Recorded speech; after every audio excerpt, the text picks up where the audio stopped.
Hey guys, before we get into this one, I have to explain and be upfront. As some of you may know, I've been experimenting with live on YouTube.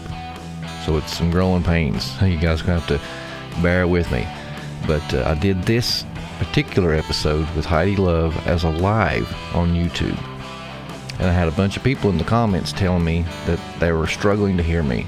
So I needed to turn it up. Well, I'm a big dummy when it comes to this audio stuff. So I cranked up the gain, and it just totally made my audio sound like crap after a few minutes into it. So now I know you don't touch the gain button. People just have to turn up their hearing aids. But as you guys know, I've mentioned many times, I got an awesome editor named Jason. Shout out Jason. He went through and painstakingly worked on this and got it pretty good, but there's some blurps in it, and so there's a little bit of audio issues. But I'm telling you, Jason is a magician. He had to work really hard to get it to sound as good as it does now, because for those that don't know, when you record something too hot, it's screwed. There's nothing usually you can do with it. It's better to record low and then bring it up when you edit. So Jason had to do the impossible. He had to take a hot recording and bring it down. So I just wanted to be up front. I know some of you guys are audio snobs. That sounds terrible, I can't listen. So I'm just letting you know up front, this is a great episode, great conversation, but there's some little technical issues with the audio, but it sounds a lot better than it did when we first recorded it. So thank you, Jason.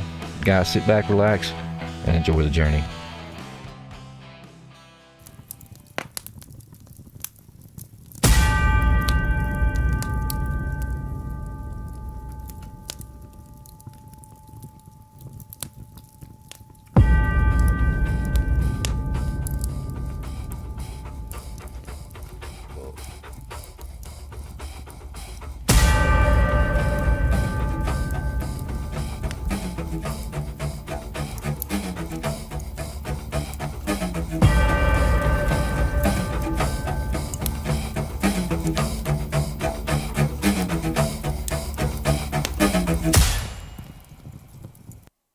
Disclaimer to the Pharisees and Karens out there. How dare you! All guests on this show do not reflect the opinions of the host. The purpose of this show is to have interesting conversations, stretch our minds, and grow. Not what we want! If you are looking for an echo chamber, viewer and listener discretion is advised. You talk about extreme.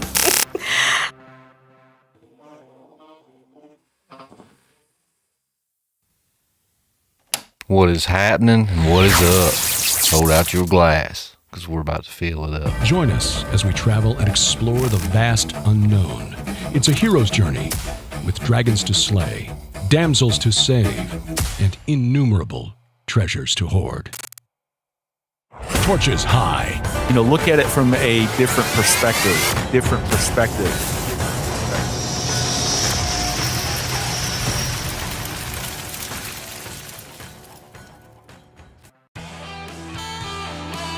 Hey guys, what is happening and what is up? Hold out that glass, baby, because you know what time it is. We about to fill it up. Hey, welcome to Prometheus Lens Podcast, the place where the conversations are always enlightening. I am your host, Doc Brown, and here we like to use the allegory of the Prometheus lens to take a second look at everything. Hey guys, if you're new to the channel, welcome to the hero's journey. Be sure to hit that like button and hit that subscribe button. Be sure to check out our banner down below with all of our social medias of their various platforms. Man, that would be much appreciated. Hey guys, I got another banger for you. Sam Tripoli likes to say this is nothing but bangers, guys. So this is another test drive of the live stuff, so we're going through the growing pains, and I appreciate your patience, and hopefully everything will be smooth sailing, because I got a returning guest. I've been excited to talk to this woman, and honestly, I was thinking about it today. It was around this same time last year that we had our first conversation. So I'd like to welcome back to the show Heidi Luv from the Unfiltered Rise podcast. Heidi, let me bring you in here, and we'll go split screen. How about that? There you is. How you doing? I'm good. I'm happy to be here. Excited to always chat and love to do lives. They're always fun. So happy to be here to work out the kinks, right? Oh, yeah. We'll iron it out, man. Well, Heidi, just for those that maybe missed our first episode or are unfamiliar with you, just kind of introduce yourself to the listeners, what it is that you do, and where they can find your amazing content. Sure. I am Heidi Luv of The Unfiltered Rise. I'm everywhere podcasts are served. I do have my own website. It's unfilteredrisepodcast.com.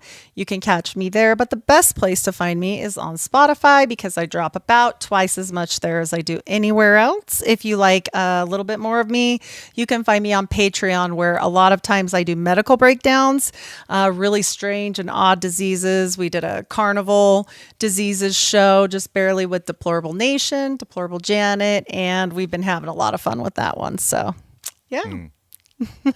Well, I know we usually get into some Mormon stuff. We had you on for the Mormon Mafia, and then we also took a deep dive on Mormonism and Joseph Smith and how he was actually into some occulty witchcraft stuff, and even found some Abraxas symbolism in writing. So that was very interesting. So today, you are the leader on this journey. Where are we going today, Heidi?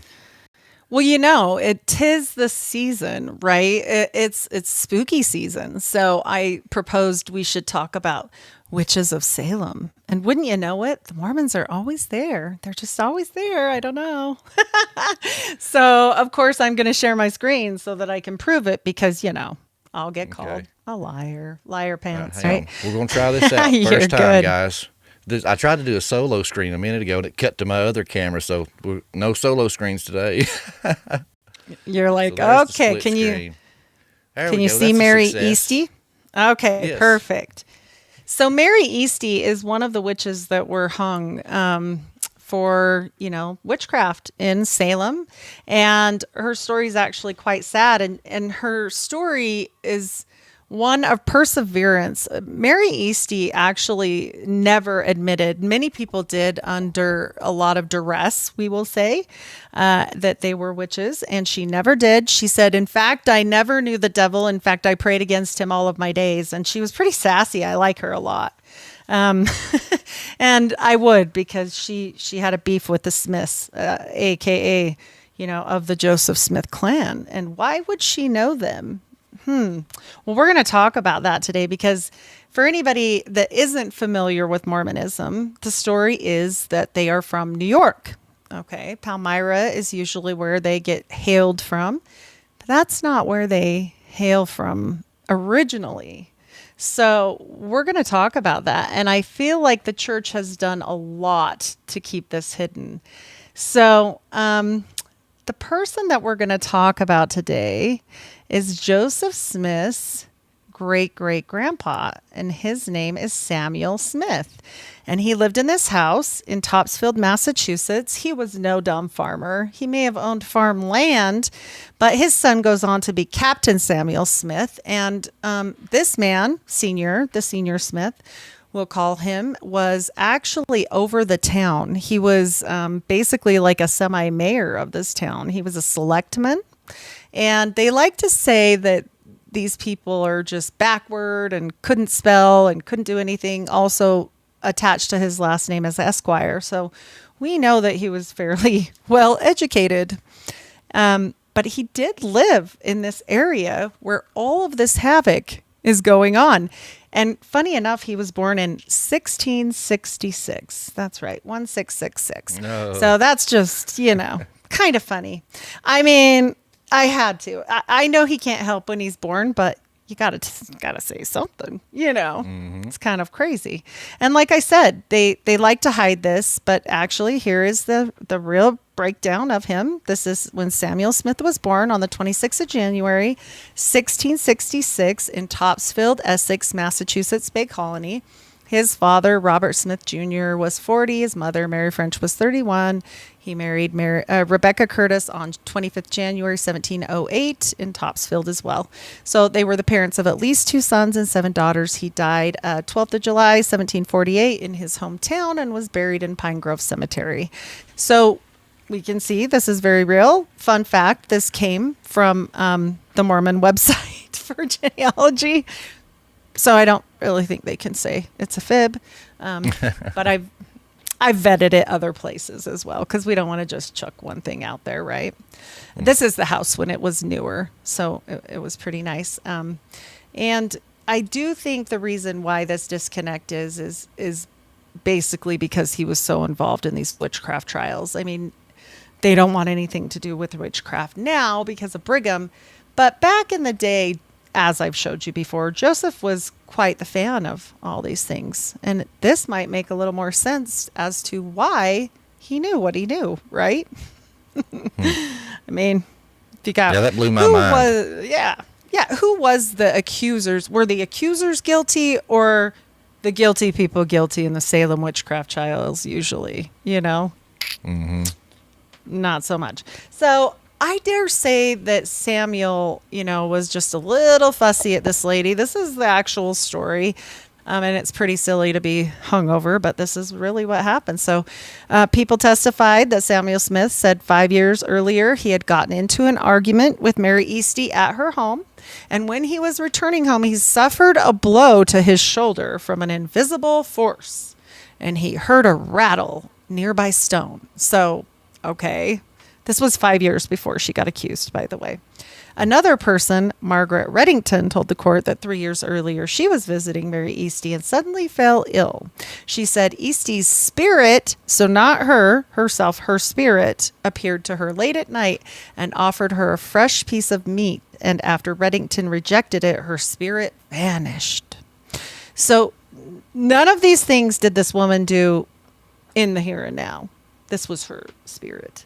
So that's sucky. I can't even imagine being accused of something 5 years earlier that you weren't even present for.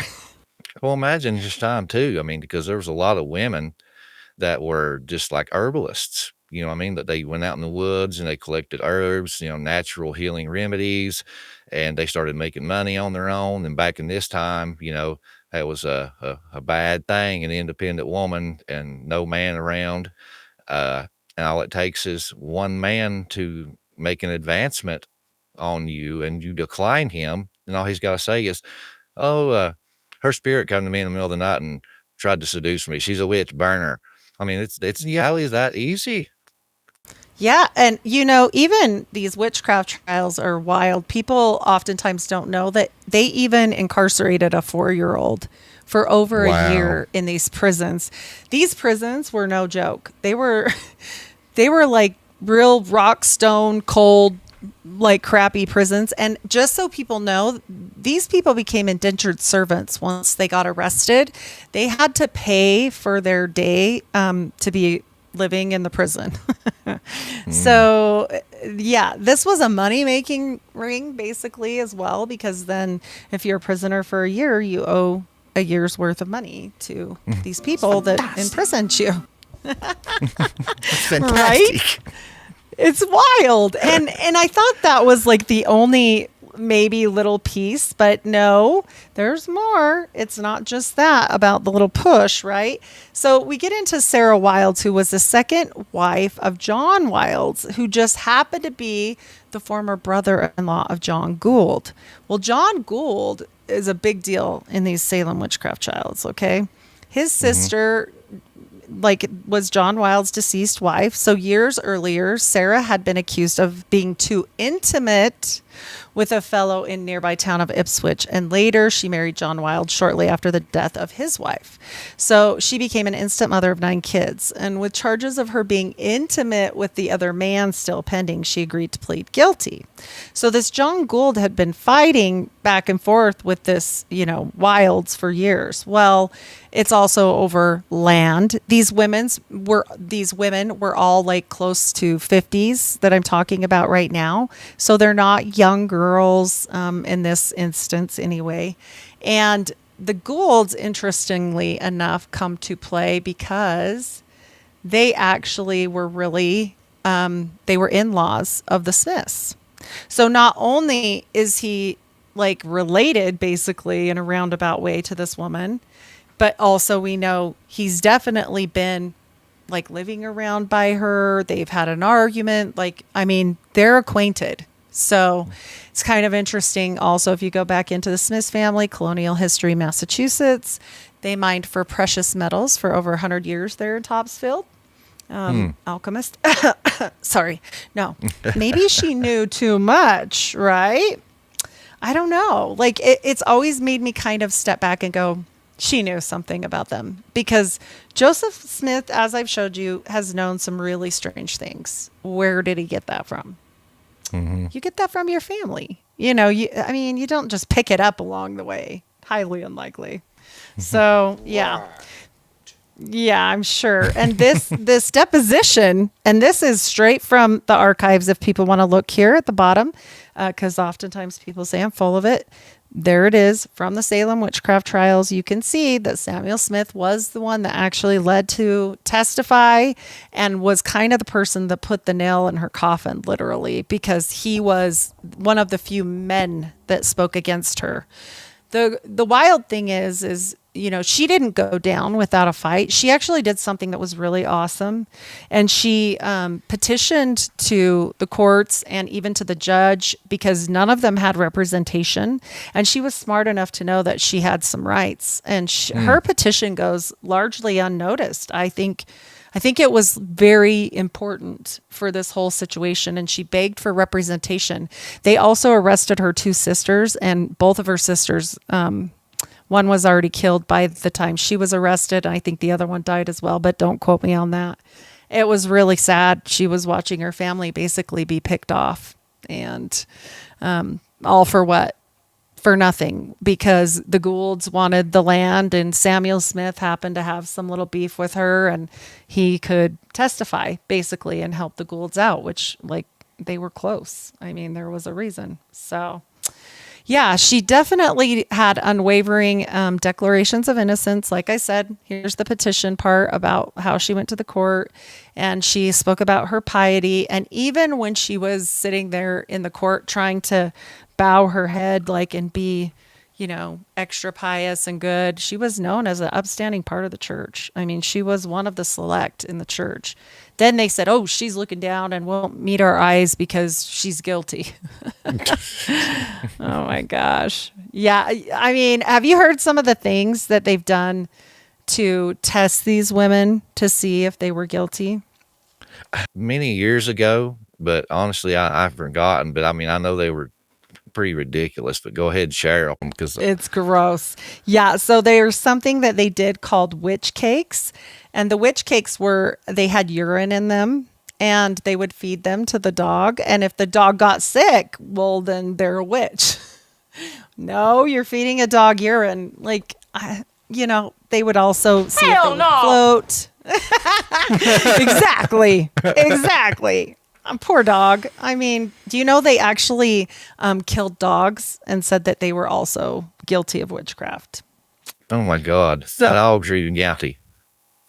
Even the dogs go too, because they could be a witch's familiar, but they were known to say some of these dogs were like guilty of occultism apparently, and they killed them too. So it's just wild to me. But there was also another very interesting piece of the puzzle that I found with this Mary Eastie trial, and in general just about this family, which we'll talk a little more about. But Mary Eastie was actually executed by hanging on September 22nd, 1692. Despite protesting her innocence and writing the petition, she even said, "I know it is my fate to die, for God has told me so, but you need to stop taking evidence of spiritual evidence." Remember how we talked about it being not even real evidence? Like, these were their spirits offering people meat in the middle of the night and weird stuff. Like, it's all hearsay, honestly. Yeah, even the what did you say? Something, he felt something hit him in the shoulder. Yeah, I mean, she was nowhere close by. Nothing. Yeah, it's her spirit. She had a naughty spirit. Yeah, what I say about the rock, he said that hit him, right? That damn Sasquatch. You know, Mormons are known for seeing those, so it could be possible. Yeah, or he's a big baby, you know, one of the two. My guess is maybe the second. But nevertheless, I found the date fascinating because I have to tell you, September 22nd is a day that's really important for Mormons because it is the day that Joseph Smith found the golden plates. Obviously, 100 and something years later, but yeah, it is the same very day. And I found that kind of fascinating. He found them in 1823 on September 22nd. So he started on the 21st. It went past midnight and on the 22nd. Now, my question to you is, do you think that was a sacrifice? Right. Of an innocent, right? Very strange that it would be that, right? I mean, this is all a lot of very hidden information because of the simple fact you don't even hear about these people being from Salem whatsoever. In fact, we don't hear anything about Salem and Mormonism except for one silly story, which I'll tell you is one time somebody had a dream and told Joseph, you need to go to Salem because there's treasure here. And I remember which house it was in. And even this guy that had been a treasure digger himself, because Joseph was known for that, right? He got fooled. He got there. The guy couldn't remember and he took off with whatever money they gave him. And they were stuck there for a while. And then they changed it. And they said, no, the treasure was our testimony and whatever. He changed it to that. I could see. Which I'd heard, what was it, that they even kind of had fascinations with like the Nephilim. I was talking with Fritz Zimmerman, and up in Ohio, I had visited the Enon Mound, and I was talking about it and how I got some footage and stuff. And he said, yeah, he said, Joseph Smith was documented to stand on that mound and say that this was once the land of the Neophytes. Zelf. You're talking about Zelf, I think, possibly. So one time on a mound, now I'm pretty certain this must be the one. He said he spoke to this remains of Zelf, this spirit. They dug him up out of that mound and they took him with. They put him in the car. Yeah. They did some really weird things. It's a lot. So he told him, who he was. His bones told him. So, yeah, they stuck him in. And I don't even know. Joseph knew some things for sure, but it got weird. Yeah, he was weird. I mean, but also I think he was steeped in occultism.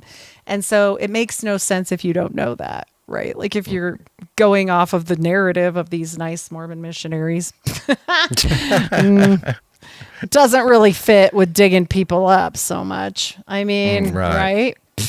Yeah, you're standing at the mountain looking around, having a conversation, and all of a sudden some dude's like, hey, let's dig this giant up. What do you say? That escalated quickly. Exactly. It did escalate quickly. And the funny thing is, you would think at some point somebody would go, maybe this is a bad idea. And nobody just ever did. I'm always shocked at the fact that they're always like, yeah, sounds like a great plan. I forget about the high school boys, after you get, whatever stupid thing you did, your parents are like, why the hell did you do that? I don't know. Right. Exactly that. And you're just going, wait a minute. What are you doing? What are you doing over there? But here we are. And for those that missed our first show, I thought I would also go back to what Joseph was known to do. That's crazy, man. I never took a deep dive in all that stuff. I mean, that's quick Google search stuff. I mean, they were scrying, looking into crystal balls and all this crazy stuff, man. He totally was. He had many rocks, seer stones, and the hat was a big joke for all of us Mormons because we didn't know that was true at all until much later. But then they pulled that hat out of nowhere and we're like, meh, go ahead, take a picture. I was like, wait, I thought this was South Park and it wasn't true. What are you talking about? Yeah. Well, guys in the chat, let us know.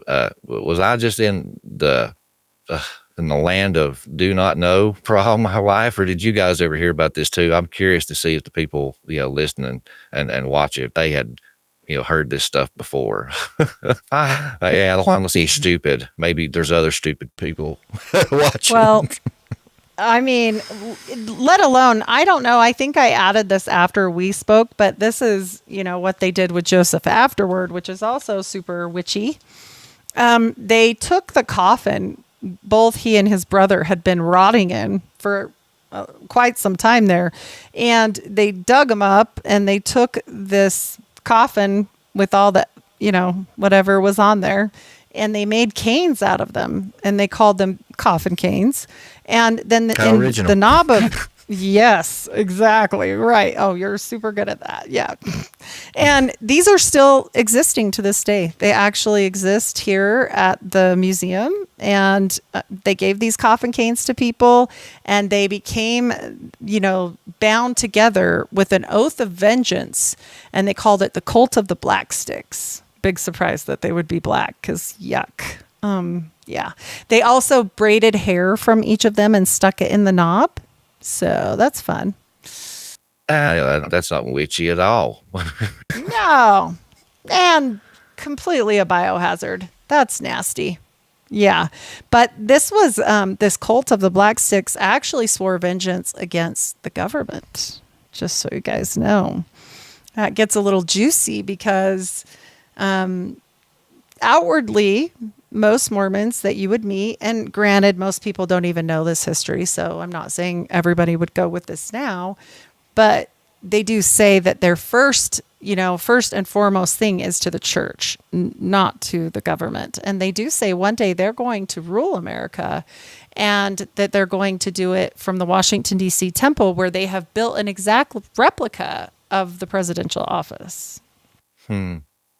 Rebecca in the chat said that she had only thing she had heard about was the magical underpants. Me and you talked about that, even how it correlated to Esau and the supernatural going on in the Garden of God. That's kind of where they got that idea from.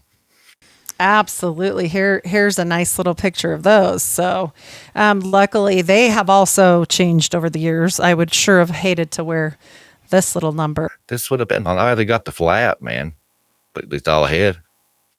They were thinking, but I'm glad when it came a two-piece. It's much better that way. And they've even gone further, and I never thought I would live to see the day. They made a dress one that has, this is scandalous, I want you to know, no sleeves. No sleeves. I remember said the shoe shines on angel, man.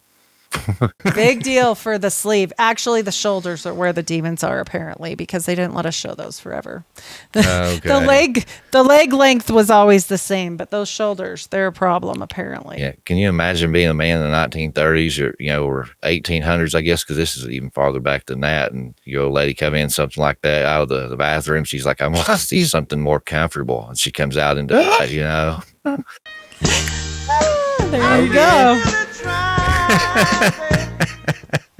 And you're like, whoa, I saw a shoulder. Hold me back. Yeah, that's what's up, ladies. It's all about the shoulder.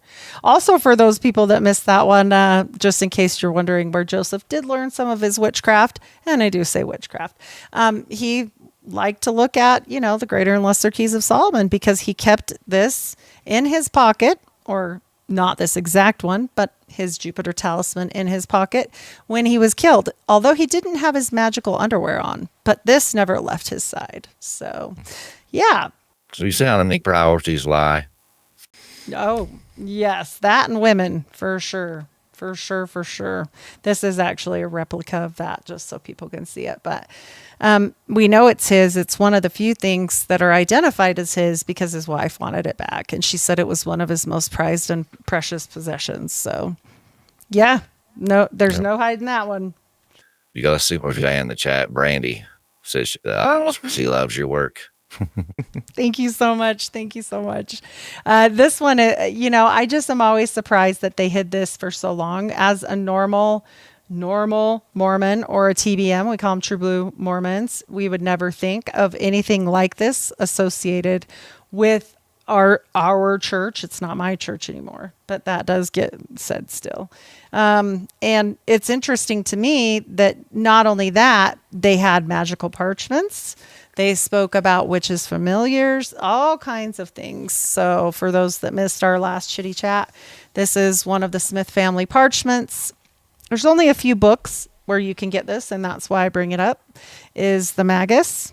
And I mean, these are not Christian books. So Francis Barrett's The Magus, The Discovery of Witchcraft by Sibley or Reginald Scott, and then the Sibley Witchcraft book. And so I mean, I don't know what to tell people. That's exactly what the coin was. I mean, if you look at it, I mean, it's got that whole wheel in there. And correct me if I'm wrong, Heidi, but these they call basically sigils.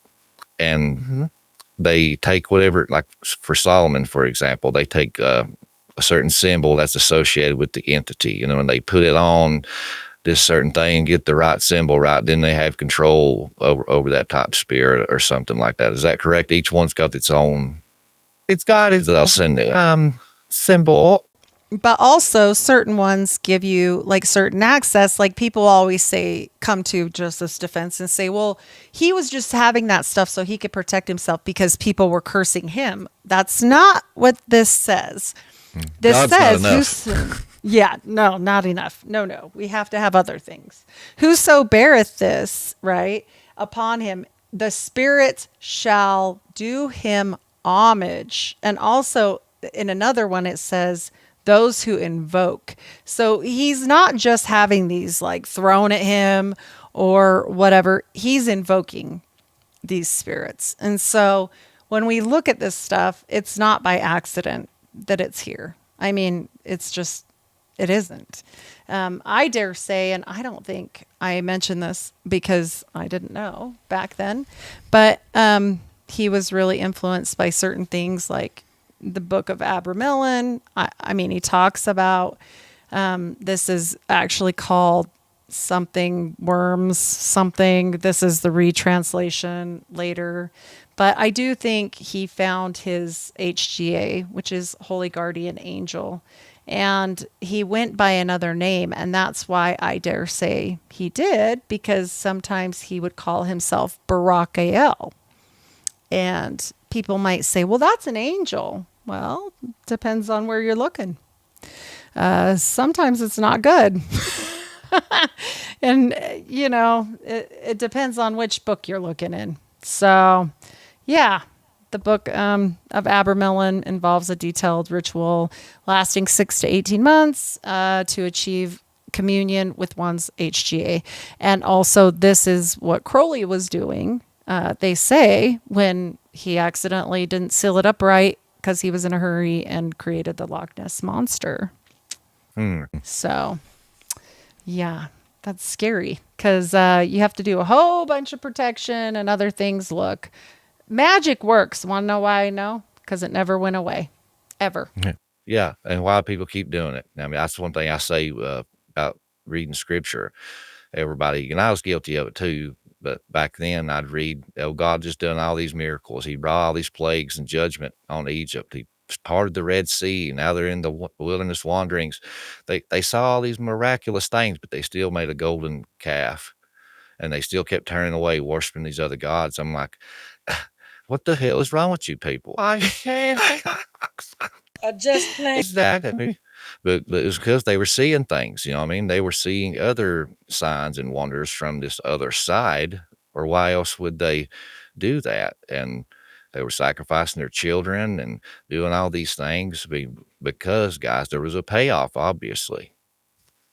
Well, and we get into things like John Dee and Enochian magic and, Solomonic magic, which is, two things I definitely think that Joseph knew about. There's no doubt for me, but I've studied it a lot. But, John Dee, even Crowley talks about this, where he says, I went to Egypt and I talked to Aiwass, and then what? He got the revelation and he writes a book, and it's the book of the law. And he was all into all kinds of things. So he didn't need to make another deal. Okay. But he says later, Aiwass was a liar. Like it's one of the few times he was kind of disappointed in all of this back and forth. Same thing for John Dee. He says, I thought these were angels, and eventually you got to swap wives and figure out that you're not talking to something benevolent anymore. I mean, and Joseph with polygamy and Muhammad with polygamy, and it goes on and on. There's always a price. It's all over the price. And tell me it's not a Nephilimic spirit either. If you go back and look, in the Bible, these angels came down and they bred with the daughters of men. They, they lusted after these women. They wanted to have sex. They were sexual deviants. And all the stories you hear about these fertility gods, Pan and Faunus, these satyrs, they were known for their, promiscuity and even raping goats and stuff. They got statues of Pan raping goats.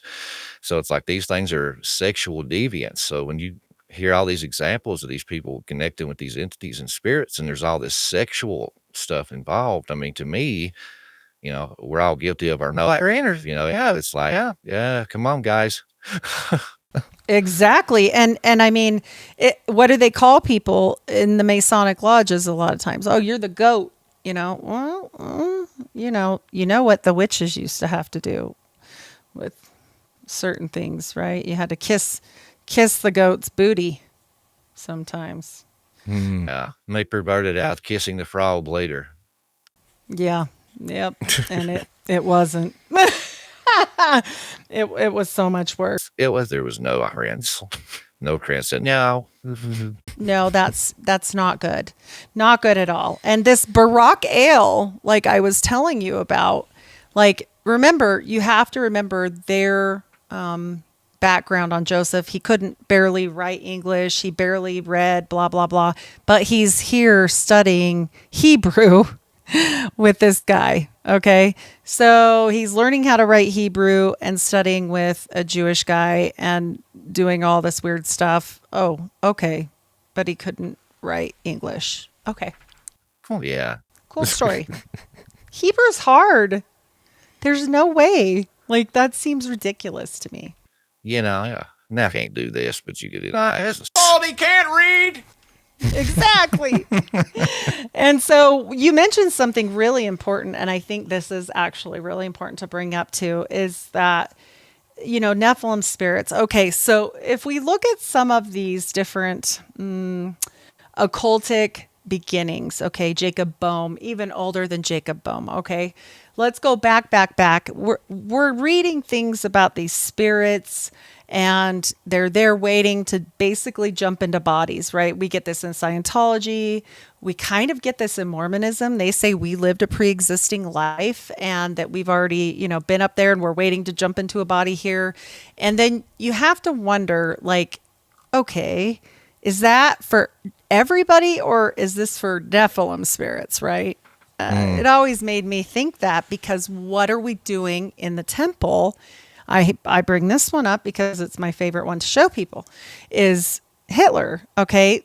They baptized Hitler post-death in the church, in the Mormon church, okay, in the temple. And they did all of his work. But when you're doing this work and you go in and you get baptized for the dead, or you do the work for the dead, everything in the temples is about dead people, except for the first time you go through. The first time you go is for yourself. And every single time after that, which is a lot, you go for dead people. So what are they attaching to us in there? I always had this question of, are they taking these names? Because that day, if this was my paper that day, which it wouldn't be because I'm a girl, but pretend for a minute that it's you, okay? And you're going through the temple and they give you this paper and they give you a little name and you get Adolf Hitler. That would be a fun one. I would stick her along.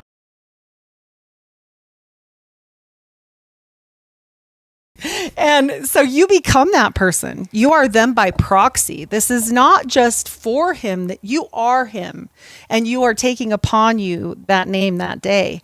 So they also give you a magical name when you're in there. And that's also extremely alignment with magic. Even the way Joseph set up his people, the way in a semi-half circle from youngest to oldest, it's all built in witchcraft.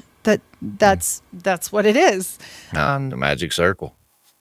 And his family's been known to do this when they were out treasure hunting. This is the account from the neighbor, but everything that we ever bring for proof is, oh, they just hated him. Oh, they're just persecuting them, blah, blah, blah. Okay, it's never true, apparently. Apparently, everybody hates Mormons.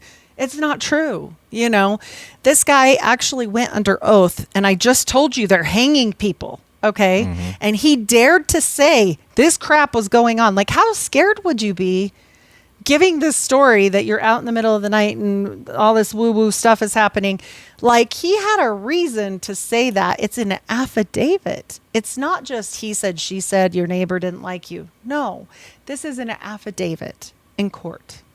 So, it's the Willard Chase affidavit. Anybody can go look this up. He speaks about how they took a rusty sword and drew the circle and these symbols and blah, blah, blah. And then, they were trying to have protection away from the treasure guardians. They messed it up. And the spirits are supposedly telling them where to dig and stuff. Yep. Well, Joseph was in there scrying, and then he would tell them. And he was inside the house away from them and tell them, okay, it's here. Dig there, blah, blah. He was the virgin scryer until he wasn't. Have you heard of, what was her name? Baba Vanga? No. I recently discovered her, and I've written like 10 pages of notes on her. I'm about to do an episode on her.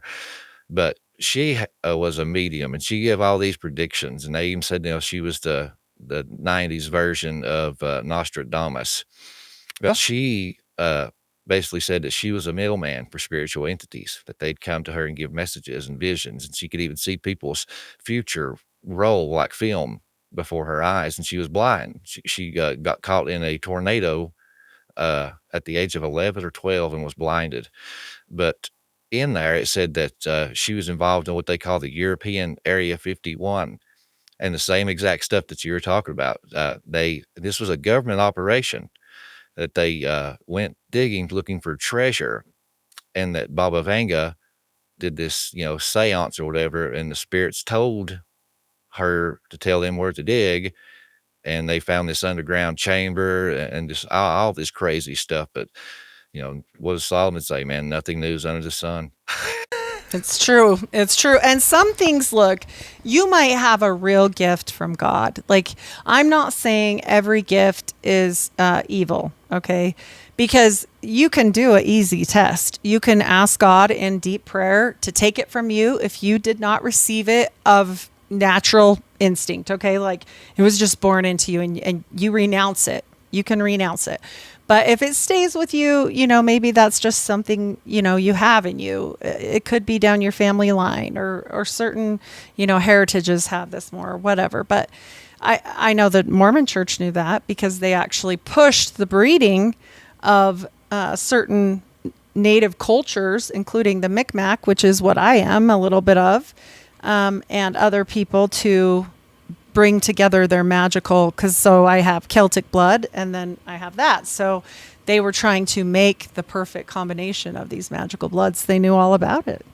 Yeah, man, wild. Yeah, trying to make the best spiritual conductors that they can. The Ubermensch, yeah. There's a little quote by Hitler that was talking about. Don't make me see the wow button again. I know. Well, Hitler liked the Mormons. He called them the Ubermensch. So there's a eugenics program that interestingly goes along with this whole time frame in Utah, and it gets very interesting, and yeah, we'll just leave it at that. But it gets weird, as it always does, including sterilization programs and some really scary stuff that was really sad. I dare say that they know, because of 2020, exactly where certain people are, and they actually, I'm gonna, well, maybe I'll leave it open. I dare say they know a lot of things from their genealogy vault here. After that 2020 grab, I think they probably have numbers on all of us between that and the PKU. I think they know exactly whose bloodlines are what, and don't forget that the Mormons believe in the Holy Grail, as in Mary Magdalene is the Holy Grail, the womb of Mary Magdalene, and Jesus and the children, and that Jesus had 3 wives total, 2 Marys and a Martha. So, yeah, they believe that. And they say that Joseph Smith was one of those perfect children. In fact, he says he's the perfect combination of Manasseh and Ephraim. This is from him, not from me, which is the blood of Jesus and the blood of Mary Magdalene to make the perfect moonchild. And it's funny because the book Moonchild actually references Joseph Smith, and Crowley puts it in the footnotes and specifically says it is Joseph Smith that he is referencing in the book. So he doesn't talk about That's that. just Gnostic stuff. They got that straight from, what was it, the Gospels of Peter, something like. Well, that he married and was. Yeah, Templar stuff. Now, the man-child, is that the same thing that during all this time with Aleister Crowley, that, what is that guy's name? He was a known occultist and Satanist that worked for NASA, that him and some other guy were going out in the deserts of Las Vegas, and all these stars trying to bring out Moonchild. Yep. Yeah, they were doing the Babylon working. Yes. Parsons, who, funny enough, comes up with the Mormons because he worked for Howard Hughes, and I don't believe for one red second he had an accident. The type of alchemical brilliance he was, I don't think he had an accident the way they said he did. I don't believe it. So I know he was partaking in some recreational business, and people say that's when he got sloppy, but I just have a hard time buying that. So I don't know. I don't know. And that's something too. Once again, we come back to the sexual deviance. Parsons was known for these big occultic rituals and sex rite rituals and stuff like that. So once again, you have these Nephilim type spirits that just want to get busy, man. Well, then we get into the Vril, I mean, that's a whole thing. We go right back to World War II with that one. But, this goes into Tantra, Buddha, and all this different stuff that they practiced. Jack Parsons was one of those people who liked to practice those tantric things where they didn't achieve their goal, so to speak. So they would continue for a long time. And, just completely sharing all about. And same thing with polygamy. I mean, we've got 50 something wives for Brigham Young. Like this, I mean, this isn't Good about Lord. just, yeah. He was not a closer though, bro. Like he had 55 wives. And no language about your ring. He only had 53 kids, I think, and 55 wives. He didn't even have one per wife. Like he's a loser. You didn't. Like my mind went straight to the gutters. Like, no, he's not a finisher. That's exactly what I was saying. Yeah, I'm telling you. He's supposed to go forth and procreate the earth, and he only made less than one kid per lady. Come on, you failed. I know lots of polygamists that got way more kids than that. That's a failure. Party or what? He did not. He had girl hips. That's what it was. He looked like a girl. He had them girl hips. Some of the funny things in the temple, too, that I saw that were definitely funny, not ha-ha funny, but some of these things that I seen here, like we bring up these gods of old, like Typhon, right? This is a Typhonian hail. But if you go to the Mormons, well, looky there. Well, looky what we got here. It's very specific with them thumbs. Here it is in real life person. There we go. Does that look the same? Nick's have a field day with these images. You know how he always talks about Apophis. Oh yeah. I think he's seen all these, but that's why he's fascinated with it. He loves Mormonism because he's like, what? But yeah, it's just wild to me that, people still don't see it. They'll defend it to their dying breath instead of saying, okay, wait. Maybe we got it wrong. Maybe this is weird. Maybe we shouldn't be doing that. Or, maybe this letter from his mom talking about, the house of Abrac and faculty of Abrac. She's never stopped all her labors and went at trying to win the faculty of Abrac, drawing magic circles or soothsaying to the neglect of all kinds of business. So she is not lazy. That's not all they do. Just so you know. This is actually a manuscript. It's at the Church History Library. This is their own information. I don't have to make up anything with Mormonism because it is the gift that keeps on giving. I will never be done. I was just saying too, it's like how you get that word abracadabra. They write it out in these little puzzles on medallions and different things like that. I recently did a show with a guy on Abraxas, and he kind of enlightened me on all that stuff. But I remember when you, well, there it is, abracadabra. Yes, he is super good at this. Yeah, Mario Hurry. I remember you had said that they try to play it off like, oh no, this is just some old, superstitious, ward off, bad luck kind of thing, Mm-hmm. Protect you from the evil eye. Yeah. But that's, this is all intentional. It's more than what meets the eye, and they just lie about it. And then the people that don't lie about it is the sadness in between, because you have the old group of people that do know what I'm telling you, but the new group doesn't. And they just believe this story that they've been told, just like I did. And they don't know any of this dark stuff at all. They don't know any of this. For a matter of fact, that the University of Utah has their own secret society, Skull and Bones in Allen Key, where Russell M. Nelson was definitely part of that. That is the prophet that just died on an interesting day. Yeah. 99 later, is at the top of his hat, ain't he? Well, he's getting the signal. He's looking in there, like portraying what Joseph used to do. So he died on it was 9. So what was it? It all comes out to 999 when you add it up. And so inverted as everything is, 666. It was also on like one of the feast days. It was a very interesting timing. He was over 100 years old. I remember it was all over the news and social media because, our prophet is dead, and they were talking about his age. The Do they already have another one?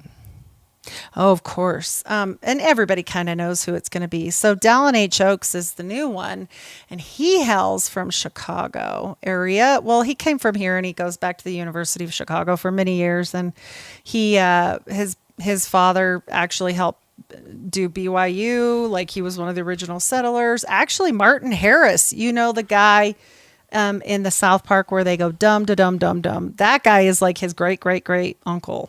And so, he was the dumb one that lost the pages, but whatever. People still believe in it. So he actually was very important in the Chicago area and rings. And I find it fascinating that right now we have a prophet with a lot of ties in Chicago. And then we have a pope that is from Chicago. They're not even trying to hide it anymore at all. Like, they just are letting it fly. They don't care. And let alone, the Kirk situation, which I kept quiet on for a long time. I didn't want to go there, but it's been long enough. And very interesting things going on with Erica Kirk's family and a Viking order out there in Chicago that her grandpa was a part of. It gets weird. It's just, you can't make it up. Yeah, you can't even make it up. You don't have to. Like I said, it's strange on its own. Every time I find out something new, I'm just like, of course it is.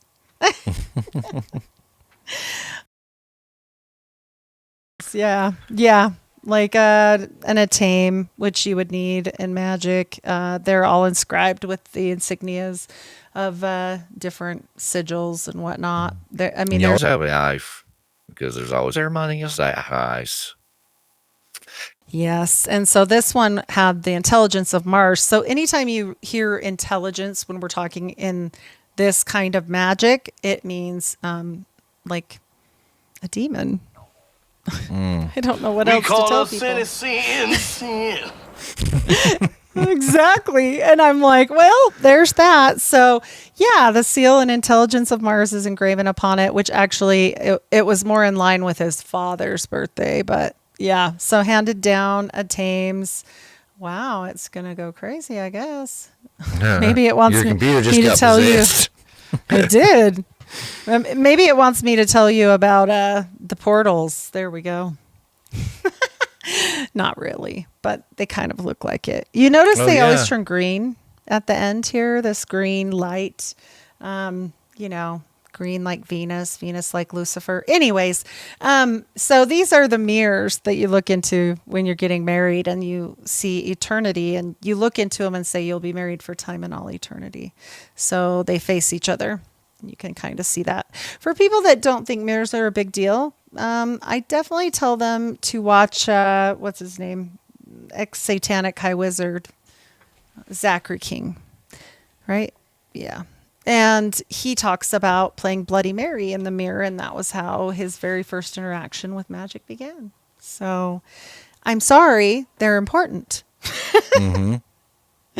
They just are. I don't know what else to say about that. That's reading the fairy tales, those ancient grimoires and stuff.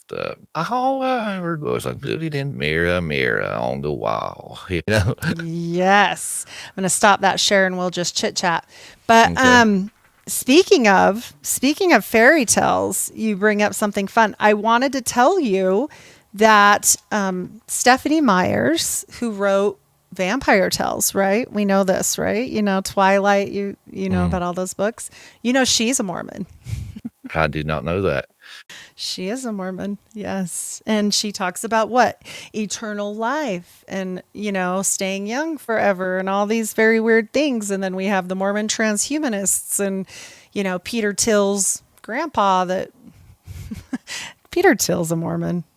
So, who's Peter Thiel? Like Palantir and PayPal, Peter Thiel. Okay. His great grandpa, shout out to my friends on X who put this out there. This is not my immense knowledge or anything. She did the digging at Meowlian at X. She was telling me today that Peter Till's family was Mormon and that he was a Mormon and really into the transhumanist movement. And I about fell off my stool. I was like, what? Yeah. It's wild. You never know about these Mormons. And the funny thing is he went to this school, and I think it was him. Yeah, it is him in South Africa. And guess who else went there? Musk. Elon Musk. Yep. And guess what? It's a Mormon school. And who is his number one money man? Jared Birchall. He's a Mormon. I'm sorry, but today I learned about 700 facts that are like too many spread out where I can't organize it from these people that are awesome. Like I said, Meow. I don't know how to say it exactly. Meow Yin on X. Shout out because they dug deep into this and came asking me. I told them a few things, and boy, did they come back with the heat. I was shocked. Even I was shocked. I thought I knew a lot. No way. That's how that's unlivering to have so many people, look at it, all these different things, because the rabbit holes go deep and there's so many, and it's like you can spend your entire life in one. So the more connections and conversations you have with people, the better off you're going to be. 100%. I think it's so important because we all hold a little piece of the puzzle. Like when I heard you on Tinfoil Hat and I contacted you, I'm like, hey, I think I need to talk to you because look at this, blah, blah, blah. And we talked about that. And you're like, yeah, I could see that, and I think it's really important that we all do that. I do. I think, and as a community in general, I mean, it's gotten a little different that way lately, but, hopefully it won't stay that way always. You know what I mean? Even people say, you talk to this person and they're not even Christian. I'm like, right. Because that is not the point. Like if they have that knowledge, you might want to talk to them, Yeah. I mean, Anyway, I've got a lot of shit from different shows that I went on and stuff like that. But I'm like, man, that's the problem, in my opinion, with Christianity today, is that it's isolationism. It's like, we're supposed to be that shining light on the hill, scripture says. We're supposed to take our light into the darkness, into the world. But it's like, no, it's like we all want to sit around and hold our candles, you know what I mean? And we're all like, oh, I'm saved, I'm saved. But you're hoarding up all the light, It's a big club, and you ain't in it. So we're supposed to go out and share it. You know what I mean? Have these conversations, witness to people, and how these people ever going to find Christ or the light or truth or freedom if we're all just shoulder to shoulder with the people that just think like we do and, kumbaya, my Lord. Yeah. And you're just saying the same things over and over again. And even if you never change somebody's idea, they still might have a lot of knowledge. Like some of the smartest people I've ever talked to are not Christian. Like they study the books against Christianity, and I'm sorry, they know a lot. Like it doesn't. Example. Yeah. It doesn't mean I'm going to go do what they do, but you can not judge them. That would be good. That's what I do. I think it's valid. I think, you know what, if that's important to them and they still want to present something or work together, why wouldn't I? Yeah. So that's how I feel anyway. Yeah. Rebecca agreeing. It's like, yes, absolutely. Share the light. Randy Luv seeing us together. Awesome. Thank you. Yeah, I always like working with people and talking to people. And I just think it's also, sharpening each other's blades. Like if it is a Christian, if it's not, you can politely disagree. Like it doesn't have to get weird. I know I don't do that. Even if I think somebody's way off base, if they took the time to come and present and they still were spreading God's word or whatever. I mean, if it was overtly satanic, I don't know then, but if it isn't, that's different. But how are you going to know the dark things if you don't have you want to go read all those books? Cause I have to study those books cause I've been told that's like kind of my thing that I'm going to do, but that's not for everyone. Like some people get depressed or, it's a dark thing for them. I don't want people to have to do that if they don't want to do that, but they still need the information, right? We've got to help somehow. We're supposed to keep all the other shortcuts for you guys.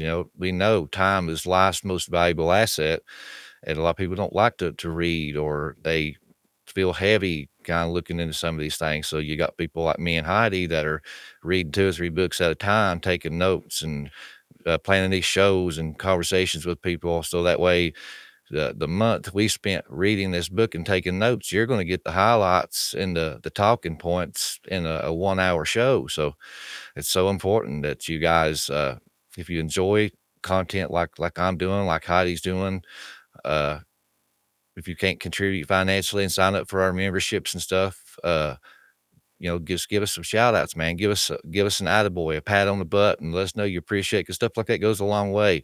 And, I hate to speak for Heidi, but I can say this and think that I'm pretty close to being spot on, but it's like all these little memberships and the Patreons and all that kind of stuff, that gets us closer to doing this full time.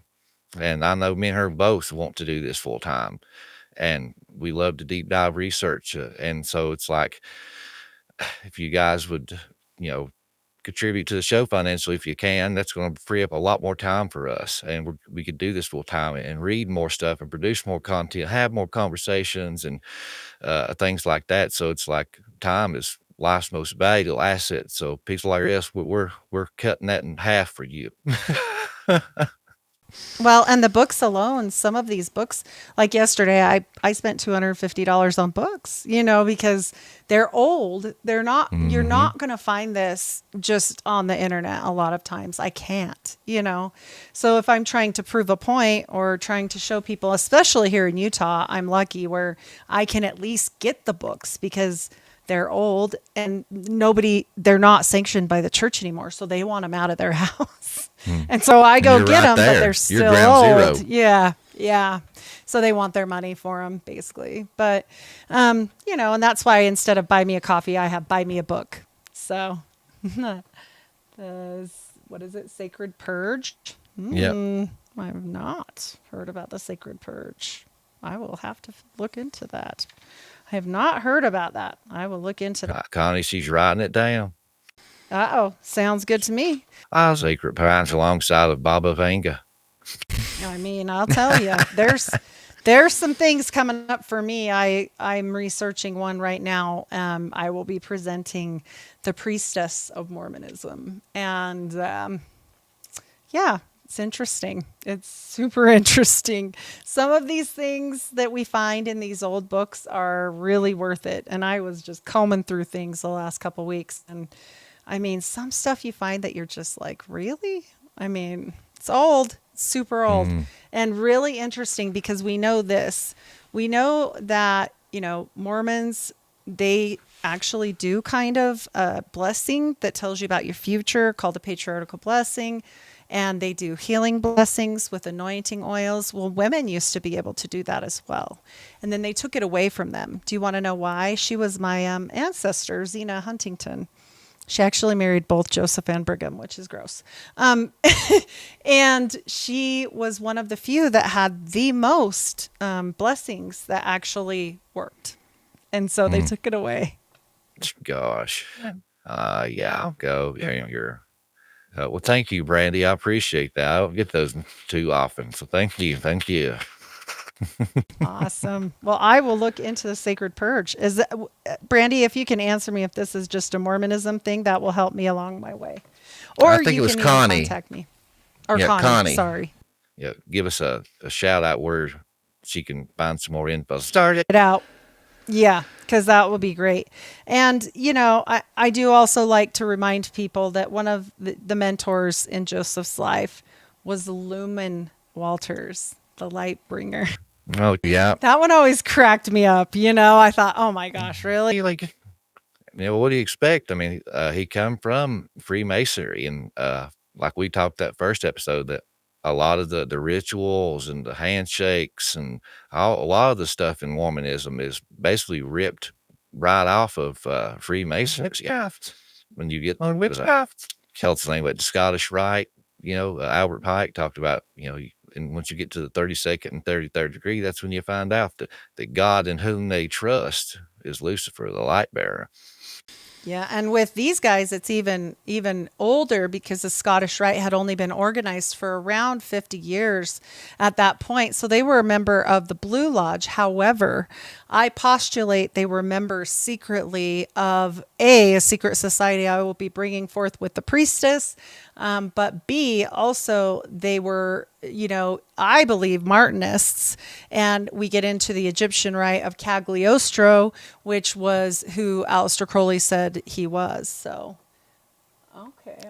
The converging apostasy, she says. All right, I'll check it out. Thank you so much. Connie, we'll more rabbit holes. We're drowning. Always good for a rabbit hole. Yeah, it is true. You get lost. I've got like 5 or 6 really deep dives I'm in right now, and then you find something else, and you're like, oh, but that one too. And it's just it's good to have ADHD when it comes to this stuff. Oh yeah, amen. Well, yeah, that priestess will the other man. I want to have that conversation because you've already kind of wetted my whistle. I want to hear more. There's some interesting things, and the sects that come off of that and other sects of Mormonism that come off of the mainstream, because what people don't realize is when Joseph died, his son was only 10 and he couldn't take over. And all of these people that vetted for the prize kind of spread out all over the place. And that's why we have so many different sects of Mormonism. But we also have some certain things like the Satanic Church of the LDS, which is not the mainstream LDS. That's the hidden versions where there's some really gruesome things that go on. There is some of that going on reportedly. I can't say for sure in the actual mainstream church, including Russell M. Nelson's daughter that just passed away. She had been accused. Now she was not found guilty, but I will tell you the accusations are very strong, and those paste papers are out there for people to read. It's something else. And I used to not put a lot of leverage into it until, Levitt got up in the middle of, let's see, what's that? Thank you. The chat's loving you, Heidi. Thank you. They're swooning over you, girl. Aw, thank you, you guys. That makes all of the work worth it, because that's what I'm trying to do. I just am trying to get this information out there for people, and that was my calling, and I just was called by God. I know that sounds so crazy, but that's the truth, you guys. So And I try to do it for that reason and that purpose first and foremost. And people need to know so they're not led astray. People always say, Heidi, why do you hate the Mormons? And I'm like, I don't. They're my family. Them. Trying to bring them out of Babylon, I want to save them. Yes. And so many people are like, you just hate them and you're just, you can't move on and just shut up and let it go. And I'm like, okay, but let me give you this scenario.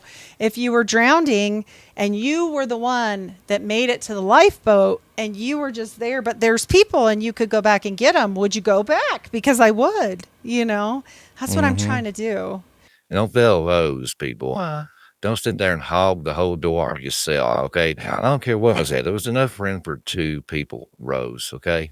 Don't be a Rose. Exactly. Scoot over. Scoot over. Yeah. And, try to save somebody else. I know for myself, like, I'd probably die trying. And that's probably, I hope that's not literally what happens. But, I just try to help them because I was there. I was that person that my faith couldn't be shook, and it didn't matter what you told me. And I was so hard-headed and so steeped in tradition and, genealogy and my family and everything. But, God got through to me. It took a long time, but he made it. And so I always tell people, and my mom was the one for me, those little mustard seeds she planted so many years ago came to fruition. And so don't give up on people. Even the ones you might think, never, Maybe they didn't get asked enough. Who knows? And God allows up people like you, because everybody's story is different. And we're supposed to use that testimony to bring others in like us that's on the same, hero's journey that we were once on.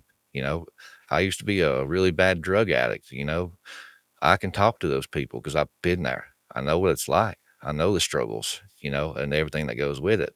Somebody that's never touched a joint, let alone anything else, but had never touched a drug in their life, and you come try to talk to me about, it's easy to quit. Oh, you just need to do this. It's like, wow. So I'm coming out of your situation, man. That's the people that you're going to reach, and they're going to listen to you. So keep doing living, girl. Hopefully. I do get a lot of hate as much as anything else, but I always try to tell people, look, all this crazy stuff I'm telling you is not the people. It's the church. It's this top the institution. Echelon. Yeah, and they were corrupted. This was absolute power being corrupted, absolutely. So that's all it is. And we have to fight back. So yeah, amen. Congratulations, Brandy. Yes. So good. Well, Heidi, I really appreciate your time. And like I mentioned earlier, it's life's most valuable asset. You can get more money, you can get more friends, more anything, but you can't get more time. So I appreciate you spending that valuable time with me. Of course. Hey, for those that maybe come in midway through the stream, or maybe they were washing dishes or whooping a kid or who knows, let everybody know where they can find you and your content, please. Awesome. Well, thanks so much for having me. Always fun to chat and, get that information out there for people. You guys can research it yourself. Usually I provide where I found it, so you can go check it out and make sure that I'm leading you in the right direction, because everybody can be wrong once in a while, but I try to do my best to bring it to you correctly. And I am Heidi Luv of The Unfiltered Rise. I'm everywhere podcasts are served. I am unfilteredrisepodcast.com if you want to go directly to my website. If you want more of me, you can find me on Patreon, and you can subscribe for $5. I try to keep it low so that it's not hard on people, because I already know how it is, because I'm the same way. I get it. So try to make sure I never cut my shows. I just give you 2 extra a month. So that's what I do. Once again, man, thank you so much for coming on and hanging out with me, and even powering through all the struggles. You guys don't know, this was supposed to be a pre-recorded thing. And then we got to talk, and I was like, hey, I got all this new live stuff. Do you want to be my guinea pig? So then she waited around another 20 minutes while I made a thumbnail and said all this stuff. It's all right. I'm down for it. It's always fun to do the lives, like I said, and we figured it out. You got it. Yeah. And I love them, man. It's just figuring them out, because I got a great group of listeners. Some of these people, Brandy and Amber and Virginia, and there's so many people that they become part of your family, man. They're there every Monday night. They're in the chat. So I love being able to do these shows and bring them in and throw up their comments, answer their questions and stuff. So this is something that I really want to focus more on in the future. So I definitely appreciate you letting me get the reps in. That's okay. I'm happy to get out there and meet some of your listeners as well. That's the whole point. A couple people always have told me, someday if you get too busy, because I had a show go really viral, and my husband said, well, you can't read all those comments. And I said, I always swore I would read them, because if there's somebody that needs my help, I want to be able to answer them, so I'll hire somebody before I don't read the comments. So except the negative ones, I'll skip those. I don't say anything mean back. But. Yeah, I try to skip them, but every once in a while I'm guilty, man. I tell people, I'm like, hey, I'm saved. I'm not soft. Don't get it twisted. God ain't helped me yet. Yes, there you go. There you go. But we're here for you guys, and we've got to be the ones, because the churches are corrupt. I'm sorry to say, it's unfortunate and sad, but it's just the way it is, right? Yeah, it is. Stay in your Bibles. Yeah, 100%. Well, guys, thank you so much for coming out. Be sure to check out Heidi's stuff. As you can see, this woman is a well-researched, lovely woman to be around. And she brings the receipts every time she comes out. So you be sure to check her out. That would be much, much appreciated, guys. Hey, just remember the difference between the known and the unknown is the journey. So good journey, guys.